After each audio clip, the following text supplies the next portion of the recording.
So hi everyone, so in this video we are bound to do this assessment task, and today we are going to make a database model. So to create a database model regarding this content, we are going to open a WAMP server. So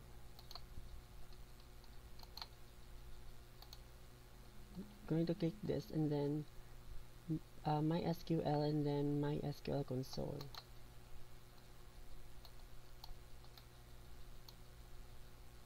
So it pops up a console.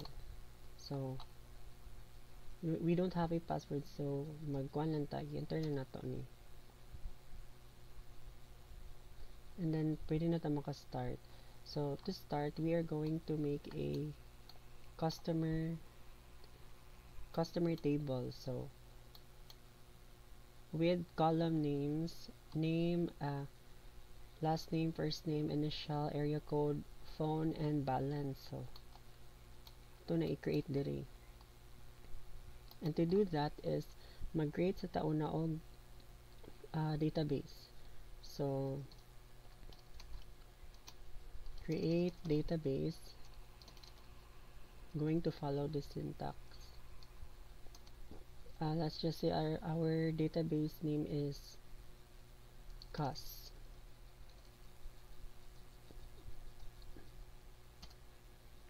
So query OK, one row affected.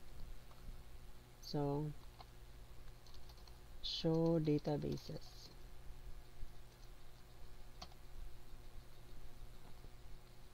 This is optional, pero ako lang i-show.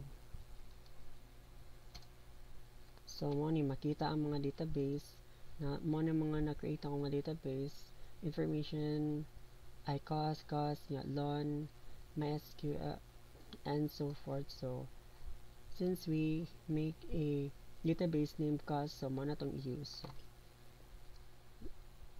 use COS. So database changed. So in this instance kay pwede na ta maka-create og table. So kinahanglan tayo database. So to start, mag create a table, create table customer kana. So inside sa table kay ato i-input ang atong kani sila name, initial, area code, and phone, and so forth. So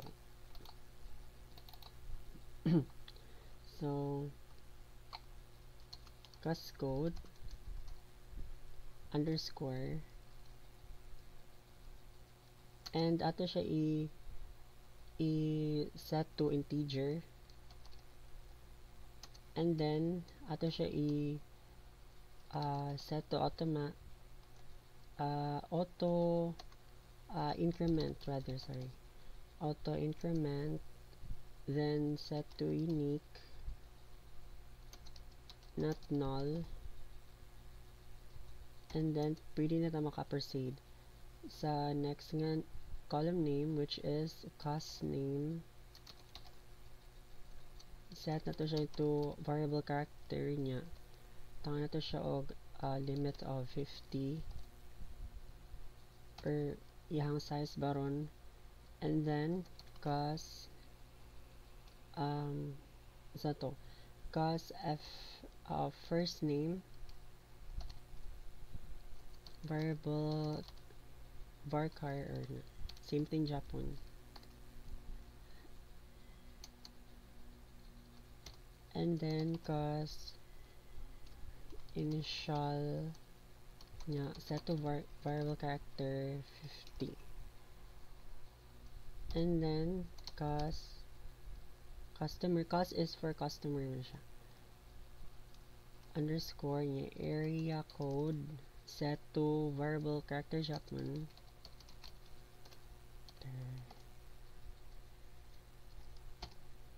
and for sagito for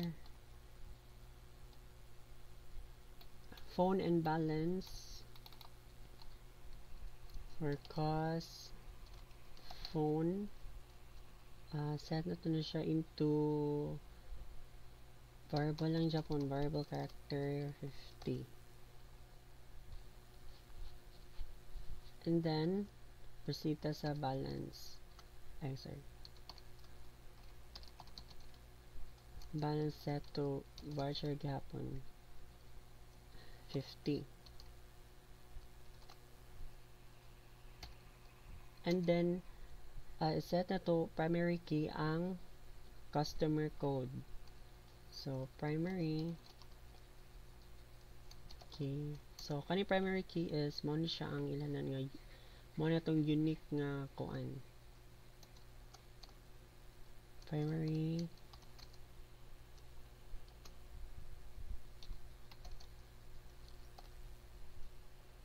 code, and then siya. So na instances nga pwede ni may error, so ato lang sa enter. Error jud siya. So we're going to debug. So to increment unique not null, customer name. Okay, so customer name is y underscore, which is ano siya.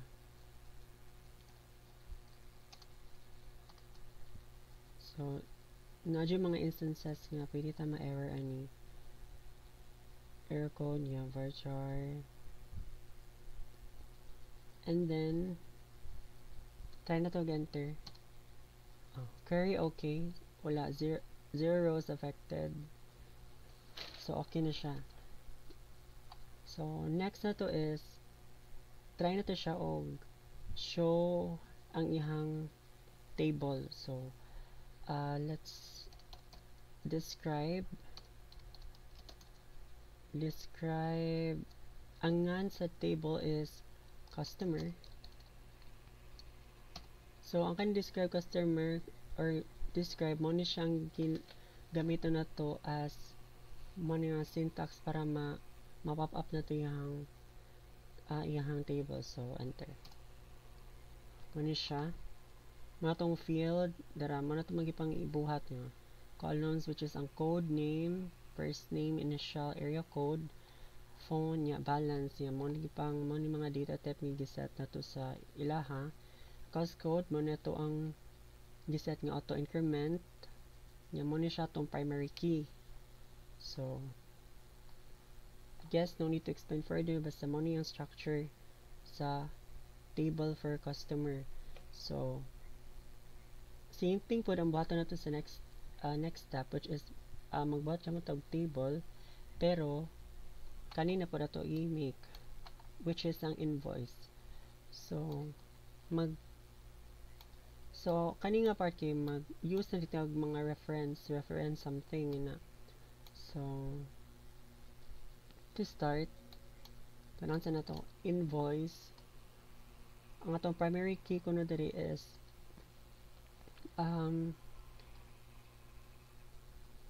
invoice number niya, customer code niya, invoice date, muna siya ang foreign key. So kana sila i-apply na to sa ikaiwit. After na to i-input ang mga gipang set na to mga column name. Create og table, which is ang invoice. So create table invoice nga sulod sa invoice nga table, which is yung mga column names, invoice number. I know ka ma-set na to siya auto increment,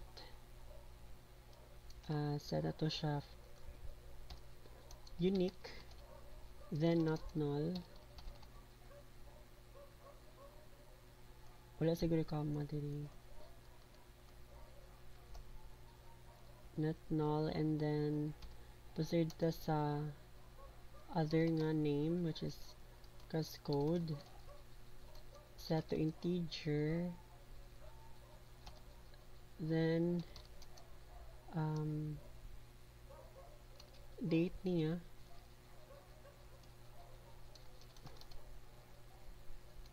set to date nga data type. Then primary key na to is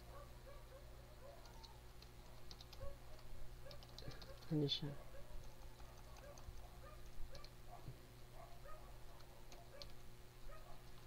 So after na instances nga may error siya, but we will debug it if ever man. So foreign key, set na tong foreign key as basis kani. Foreign key na to is ang customer code. So na to ang customer code.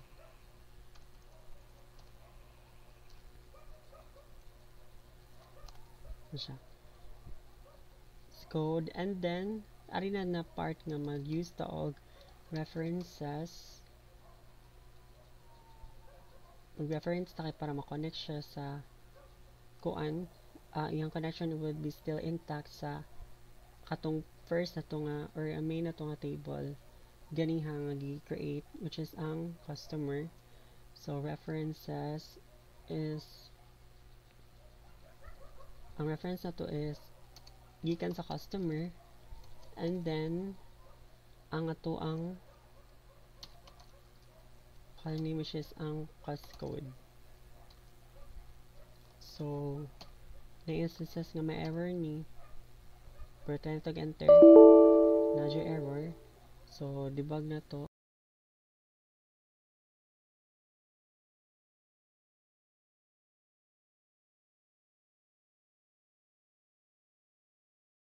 Wala na to maset og data type ang pinaka first, so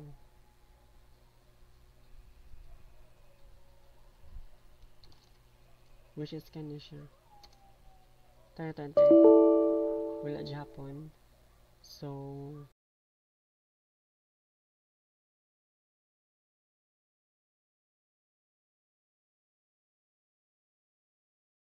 sayop kinabutangan na to siya og is ang primary key, which is very wrong the way I said it kay ako sa dyan na input. So try na to enter wala Japon, wala na to siya masud og parentheses na siya. Try okay na yung query, so successful. And then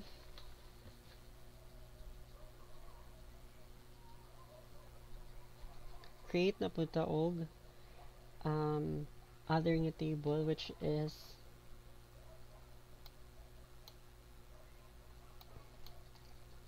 in reference to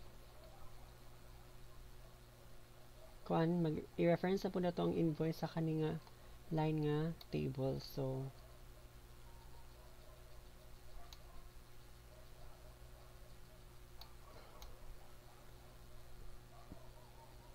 mag-create tag line nga table, and then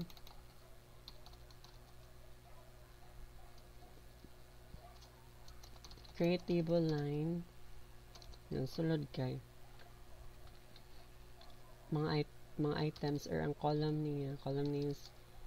So tayo na ito nagpas-pas number, set to integer, auto increment, unique, and then not null, and then sa kaninga part kay nalimtan na to butang ang line number,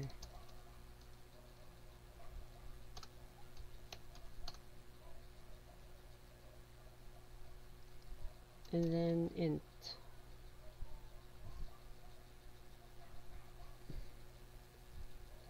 Na-missing yung sa ka-letter, and then proceed ta sa next na to nga P code, sorry na shift, P code int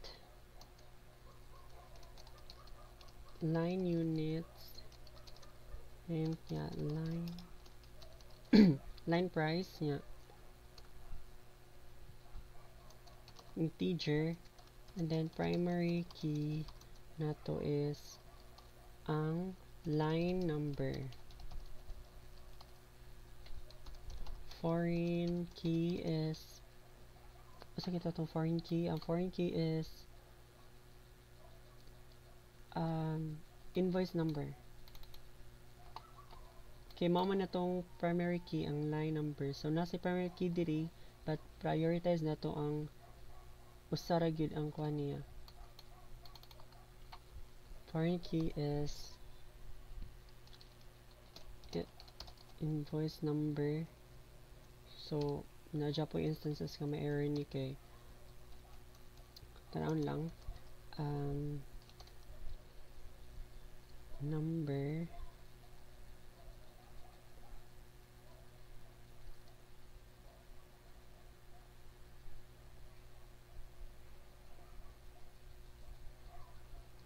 nya references kay invoice. Kaya ato na po ta mag-reference sa invoice nga sulod niya i-reference na to siya to tong number.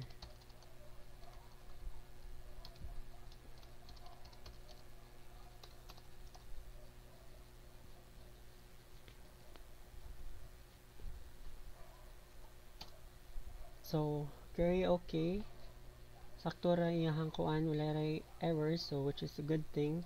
So proceed na pud ta og create sa other nga table. So line table is create table. Base diri ang button sa nga table is ang product. So later on is apply na to ang alter niya kay nagdubli man ang foreign key na pamailaing foreign key diri. So but after na is mag-create sa tao na og product nga table. Okay, mo na siya ang kuha na to way upon ma-fix ang ato ang pag-solve ani nga problem. So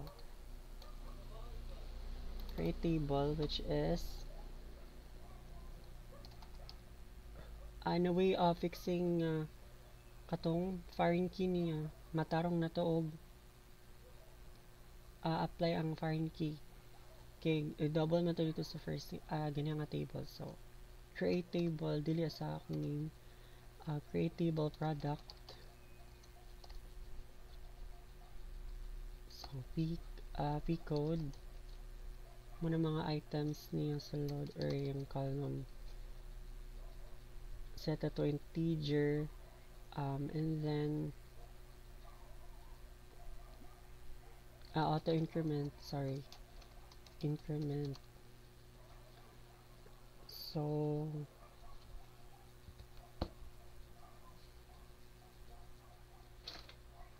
auto increment and then unique, not null, and comma, proceed to sa next nga and then p code integer nga line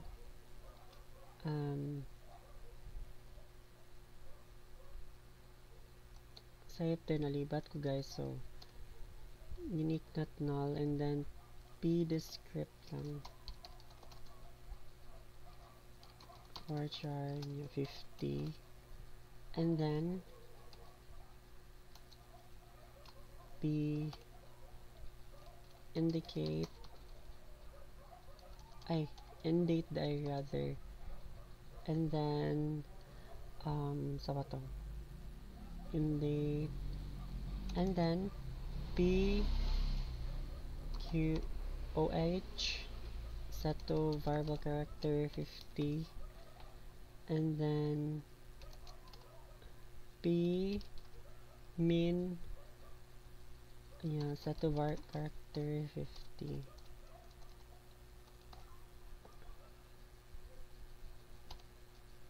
So pwede naman ta mag-use og other nga data type as long as it is compatible sa kani, but Kani this is just a random lang, but ano siya, applicable man Japon siya, but I know this is not the proper, pero pwede rin siya according to kung natin gina-follow nga rule nga mao ni gamiton nga data type. But kani this is just a sample or gina-follow na to nga katong assessment task. But kani as for now magamit na ta og variable characters. So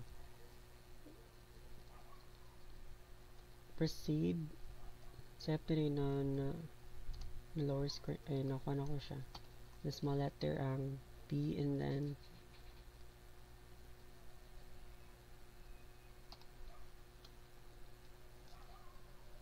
price unit, and then the next discount,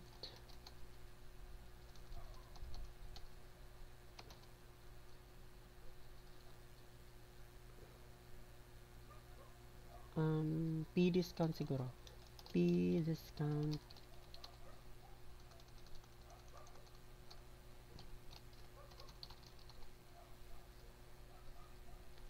set to integer, and then code integer, and then primary key niya is P code,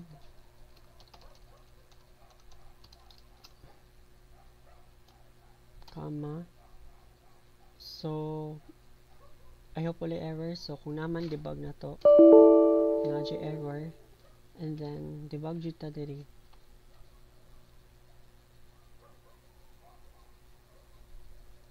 Wala mabutangan og data type na to ang indate. So indate date try na to.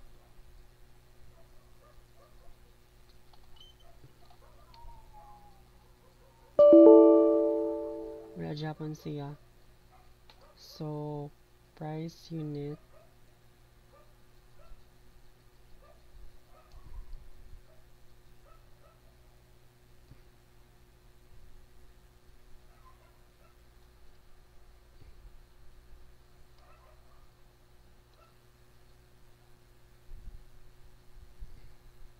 sa price unit kita nga siya integer. So okay na. Na-debug na nato siya. So i-apply na nato ang pag-alter sa table dili, and then type na to alter table name product, and then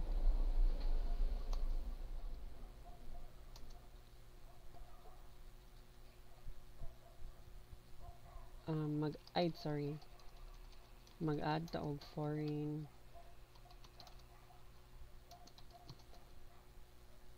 foreign key which is ang P code,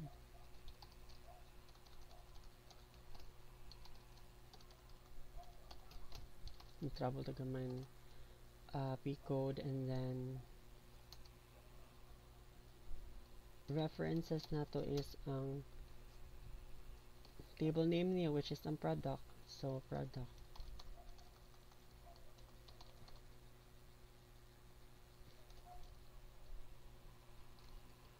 P code,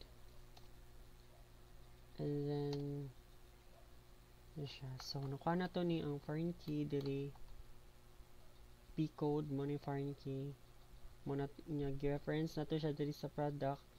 Wala pa man na to siya nahuman og process to. So try do na to. So na instances nga may error ni, but try lang na to. So okay siya, na alter na to siya og tarong. Okay, so ang next step na to guys is mag-create og another table which is the vendor. So create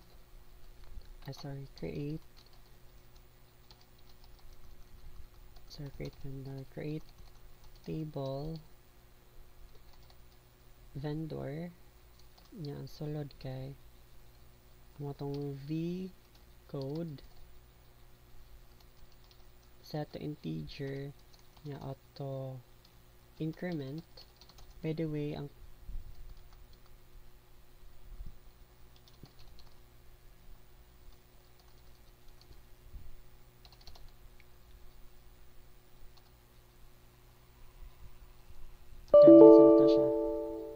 nasayop kog input kay so balik create terminate sa nako table nya vendor, and then ang sulod niya is kaning v code niya set to integer, auto increment, and then unique yung not null. Next is ang v name, vendor name mo na siyang stanza v nya set na to siya to variable character sorry varchar size yun naman siya 50, and then v contact niya set to integer niya, v area code set to integer, sorry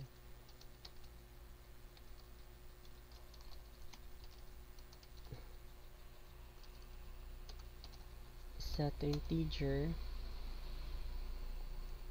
After sa area code is moto ang v phone set to integer Japon,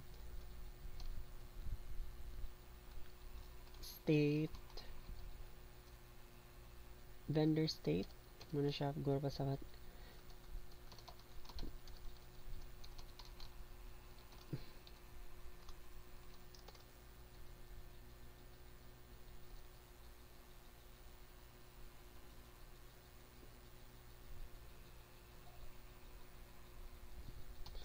and another on order set to varchar 50.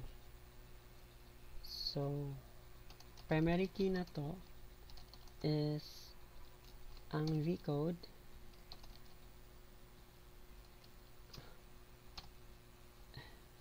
so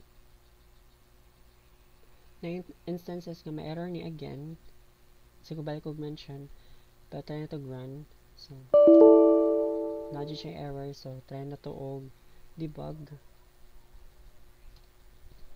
So na create og table nga vendor, and then step is na ay comma after sa integer na to sa first. Muna kung nakita nga mistake, so try na to balik, na siya po error, and then try na to og tan-aw auto increment,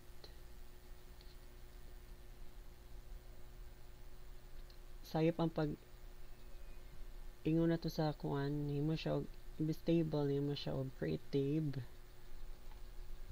try na to wala Japon, so at least na natin na progress nga na debug na to.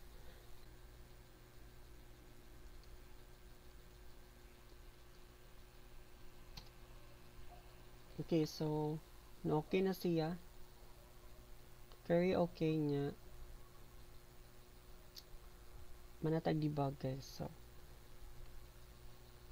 after na to buhaton na ni is since humanaw na to create ang tanan, ato siya i-show ang mga table sa usa. So show table, show tables,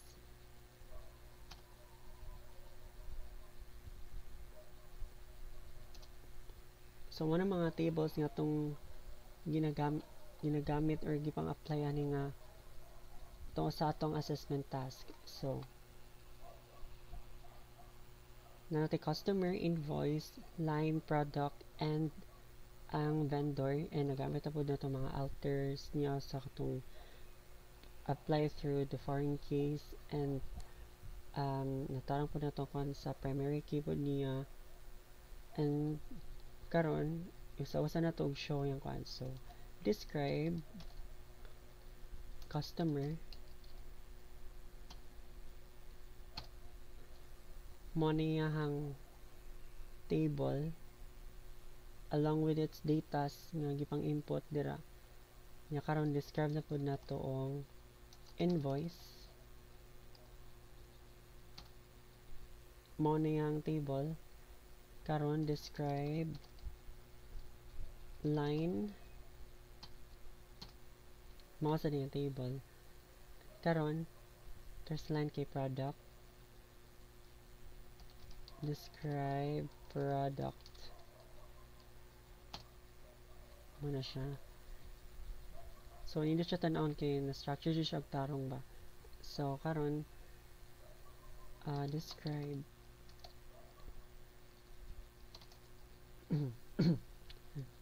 vendor.